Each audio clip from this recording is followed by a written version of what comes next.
Արցախի անկախությունը նման է ամերիկյանին, օտարի դեմ ազատ մարդկանց պայքար և հաղթանակ։ Միջոցառումը այսպես սկսեց Արամ Համբարյանը։ Նրա խոսքը հաստատեցին կոնգրեսականները, մասնավորապես Ջուդի Չուն։ Արցախը ստիպված էր պայքարելու ինքնորոշման համար։ Նույնիսկ 25 տարի անց այդ քաջարի ժողովուրդը չի նահանջում, որովհետև գիտակցում է, որ ինքնորոշումն իրենց հիմնարար իրավունքն է։ Նշում ենք քառորդդարյա տարեդարձ, բայց և հասկանում, որ Արցախում հայկական պետականությունը հազարամյակների անցյալ ունի, լրացրեց Ռեզնոյից Ջիմ Կոստան։ Գրենդելից օրենսդիր շիֆը դատապարտեց Ադրբեջանի ապրիլյան ագրեսիայից հետո երկու կողմերին խաղաղության կոչ անելու միջազգային չեզոք քաղաքականությունը։ Ջեկի Սպայերի խոսքով աշխատանք է տարվում, որ գալիք տարի կոնգրեսականներ գան Հայաստան։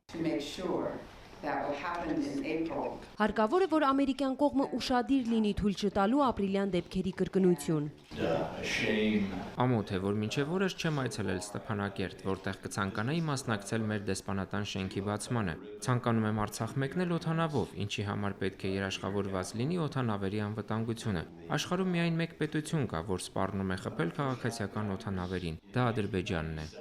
Մեր դեսպանը հայկական հանձնախմբի այս տարվա գործերից կարևորեց ակտիվ մասնակցությունը հայկական ձեռնարկներին, հայանպաստ փաստաթղթերի շրջանառությունը, որոնցից դեռ պետք է ավարտին հասցնել շփման գծում մոնիտորինգի տեխնիկական միջոցներ տեղադրելու մասին նախաձեռնությունը։ Արցախում շուտով սև խավիար են արտադրելու, բայց ի տարբերություն մեր հարևանի, մենք խավիարային դիվանագիտությամբ չենք զբաղվի, նշեց գլխավոր բանախոս Արցախի վարչապետը։ 2000 թվականից ի վեր միայն ԱՄՆ-ի կողմից ելոտրած կազմակերպությանը տրամադրված միջոցներով 1848 հեկտար տարածք է ականաձերծվել Ղարաբաղյան բնակավայրերում։